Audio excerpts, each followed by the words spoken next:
Hi, everyone. Welcome to this new interview on the Guillotine Podcast YouTube channel.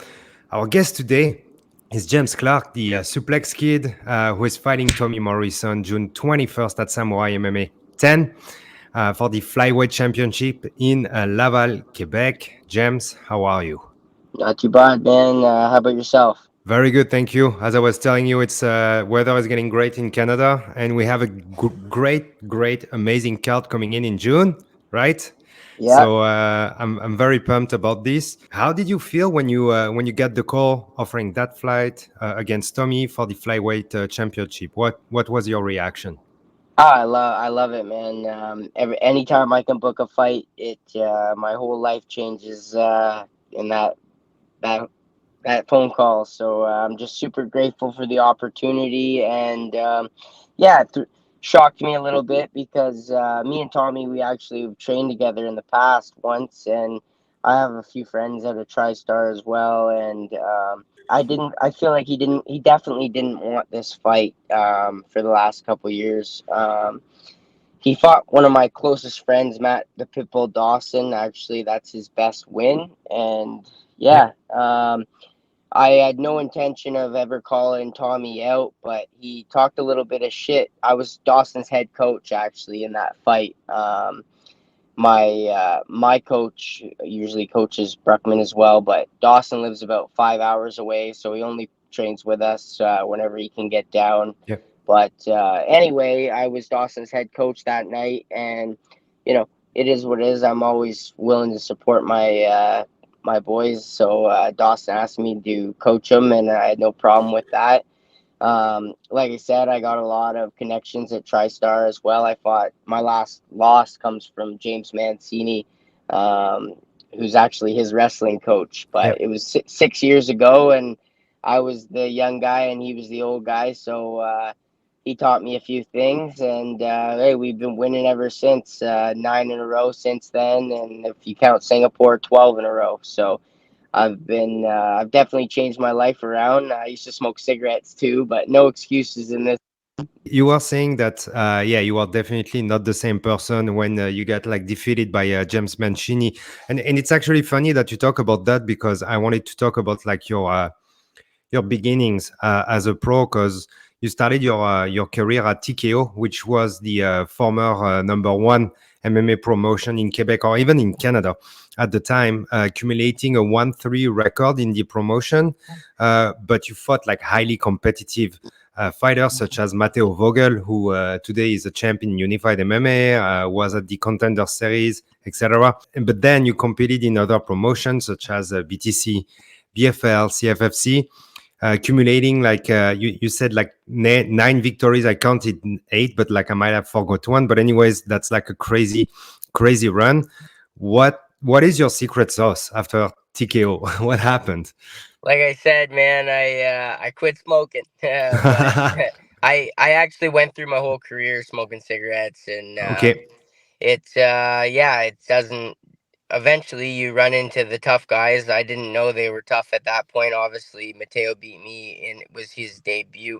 Also, Petrie there, he's a bit of a dirtbag, but I guess you kind of have to be to be a bit of a promoter. You had to have a bit of side. So he was only offering me 135 fight.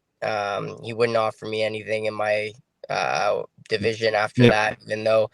So I was just walking around at 135 back in the day. Obviously, I've gotten a lot bigger since, and filled out a bit, but sometimes I blow up that welterweight. But I'm always in the gym. I'm always training. I'm never taking a break. I'm not one of those guys. It's just when I go through quite the diet, sometimes my metabolism has changed, as I heard my dad told me it would when I got a little older. But no, I'm just super grateful that I fought those guys, and I think adversity has built more champions than the privilege ever has, and I feel like Tommy's one of these kids that he's been spoon fed. Like his toughest win is against my buddy Matt Dawson, and not to take anything away from Dawson, he's a dog. Like I would never coach someone that I didn't love. Like he's one of my closest friends, but it is what it is. He had a 4-4 record himself. Like I can relate. I had a 1-3 record, so Mine was even worse, but yeah, like I just feel like Tommy hasn't fought the tough fights, and not just that he hasn't fought the tough fights, he hasn't fought any high level wrestlers. Like, even Dawson's very heavy handed and stuff, good jujitsu and stuff. Not that he lacks on the wrestling, but he doesn't come from the wrestling background. He's a very exciting fighter, and he puts one of the most exciting guys I know.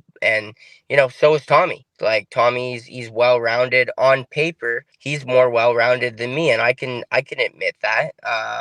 I haven't showcased a lot of my striking. Not to say that I haven't had to yet, but we're wired to take the safe route in some of these fights, and there's a lot of times that I just mauled the guy real quick, and I didn't get to showcase some of that striking game as well.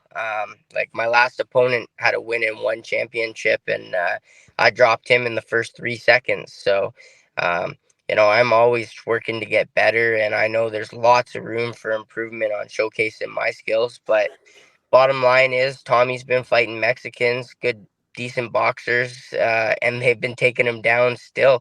I've been fighting world champion wrestlers um, my whole career. Like, even when I was 1-3, Mateo Vogel, Jordan Graham, James Mancini is my last loss at flyweight. And, you know, he might be his wrestling coach, but he's never fought anybody like James Mancini. And I fought, I had a 50-42 scorecard. I don't know, I got 3-10-8 rounds against Nate Williams. He's a 17-time champion, fought in Bellator.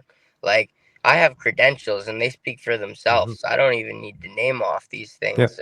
I get a little confused with the records and stuff because I did this Singapore tournament in 2019 trying out for one championship, and it didn't go on my pro career, but I pro record, but I was 4-3 as a pro at the time, and the guy that I fought in the finals was 8-2 from Kazakhstan. The first guy that I beat in the tournament, he's 9-1 from Ukraine, and we know how tough those Ukraine guys are. Yeah. I believe he just became champion a week or so ago.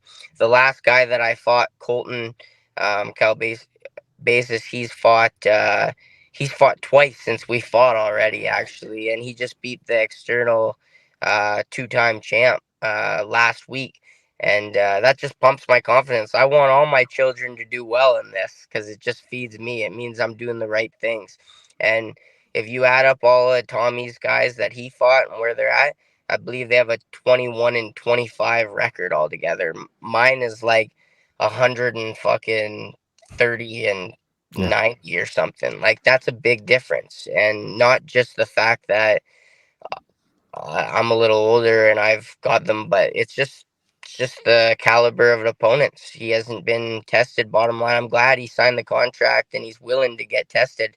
Takes balls. The kid's got balls, and to get to get to the big show, you have to fight these tough fights. And he has a good. Obviously, for Hobby is in his corner. He has a good coaching system. He has a good gym. His dad was complaining at the MMA Talk Dude because he ranked him ahead of me in the pound for pound. He was in his DMs crying about it. The guy told me, and that's his boy. Tommy's his boy, but it's like people are starting to take notice that Tommy hasn't risked a whole lot. He doesn't even have one finish on his record in those 6 fights, and like he had to go through a bit of adversity, and he overcame it. So props to him. But at the same sense, you fuck around and you're gonna find out. Yeah. And June 21st, Tommy gets to find out, and we've sparred. We've sparred. 2 years ago, I was getting ready for the Aaron Lafarge fight. There's another good win, actually. He's a D2 wrestler. Um, he's a D2 All American wrestler. Fought. He had a close split division loss against the former, who he believes he won that fight against Cody Davis, who's the former LFA champ. Cody's been on a streak.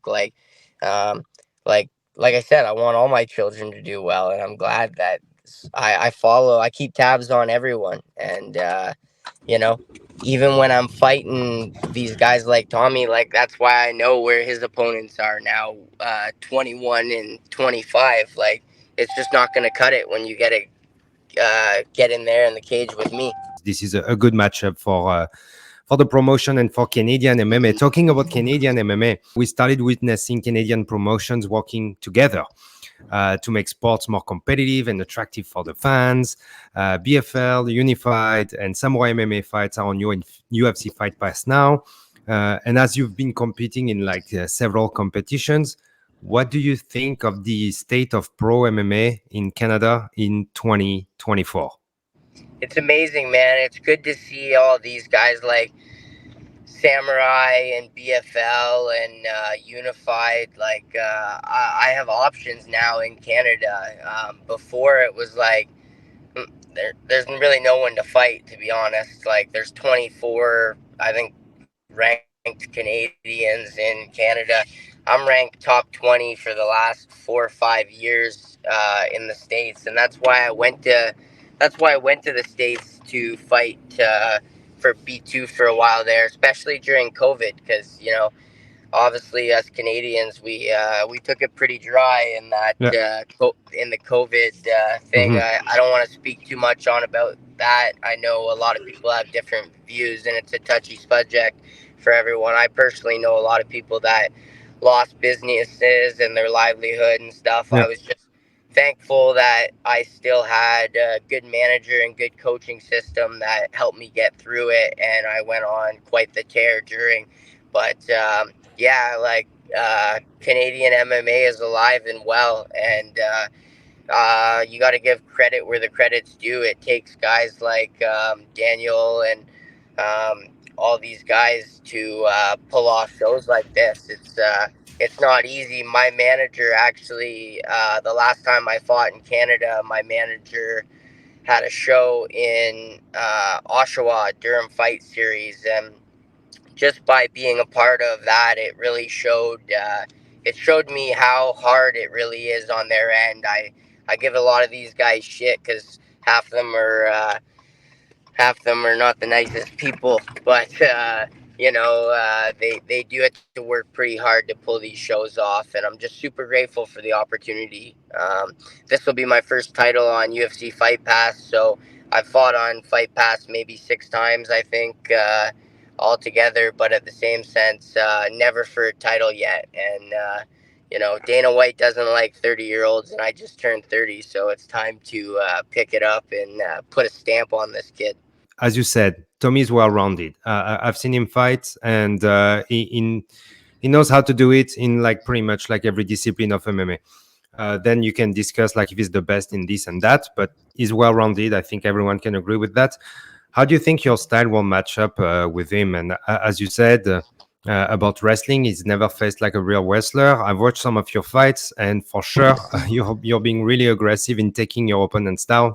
So that's something I'm looking forward to. What do you think of the matchup stylistically? Stylistically, I love it. Like I said, I've been fighting wrestlers with the exact same style as me. Like, and not to say that they couldn't strike either. Like, they were fairly well rounded, a lot of them as well. Like, yeah, my credentials speak for themselves. I don't need to gloat about that much more. But yeah, Tommy's no joke. He's not to be underestimated. This kid, you know, he's showcased a lot of that in his fights and stuff, and I haven't had the chance to do as much of that. Like I said, it was a huge milestone even dropping that guy in the first 3 seconds of my last fight, and yeah, it's not going to be easy.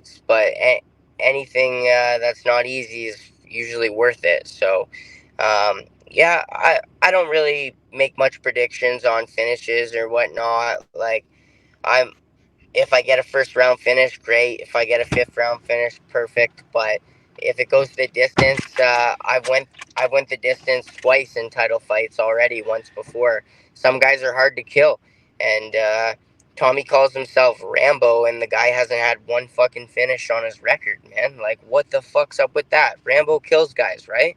Like, He come does. on. He I does. broke I broke 7 guys' arms, man. Like, as John Jones said once.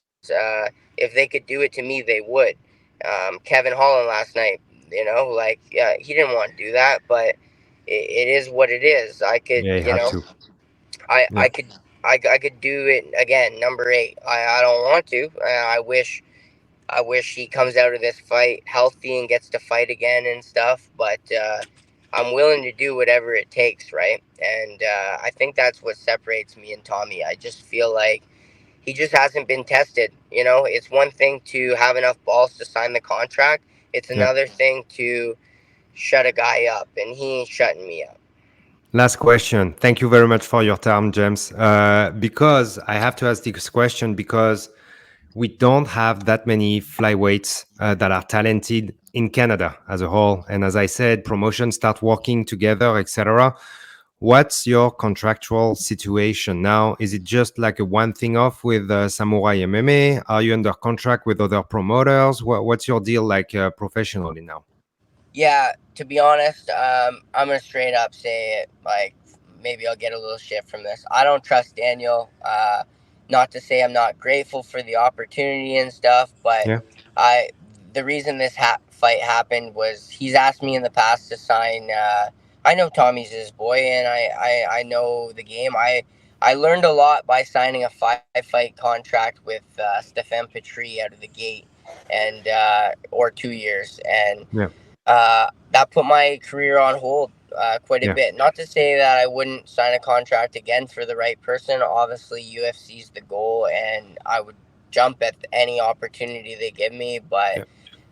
the reason this fight happened is because I told him straight up, one fight deal, I'll fight your boy. I don't care. Usually, I like to, my professor Justin Bruckman told me once, you're not the champ until you defend the belt, right? So Yeah. this isn't about being a champ. This isn't about it. This is about taking Tommy's soul. I call it soul season. I got a little handle on that. I've took many souls.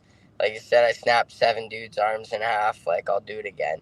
But at the same sense, yeah, like I don't really care. Like, the belts are just collecting dust anyway. The ones I got, like, I Dustin Poirier, I love the dude. I bet on him. I bet against him. But I wanted him to win. And if my parlays didn't get ruined because of Alex Moreno, and it was Poirier, I'd have been much happier. But yeah, I just think that's a bad mindset, fighting for titles and stuff, and like, yeah, sure, it's shiny and it's cool, and you get to tell Hmm. everybody you're a champ. But I've done that. Like, the goal is to do what I love, and you'll never work a day in your life, right? So I got to make a career out of this. I don't do it for the money anyway, but hey, you got to eat, right? So Yeah. I yeah, that's the goal, man. I just want to fight in the UFC or PFL or anywhere where they pay me good enough. Not to say that I own a roofing company and I do well at it and stuff on the side as well, but I would sell out for the dream in a second, and that's the goal, is to make a career out of this, and show everybody what I already know, that I belong, and I can fight the guys at the highest level. And June 21st, I'm gonna open a lot of eyes.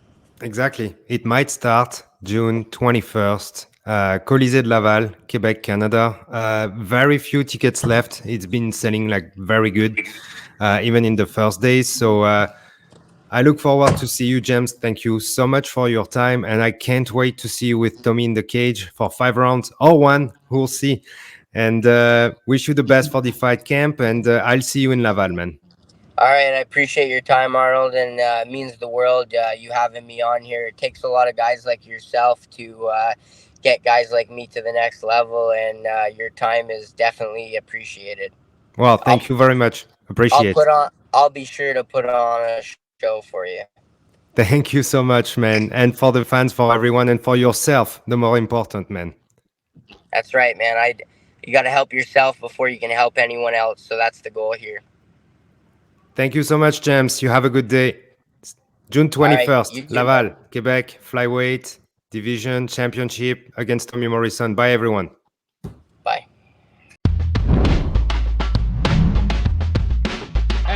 I'm not surprised, motherfuckers.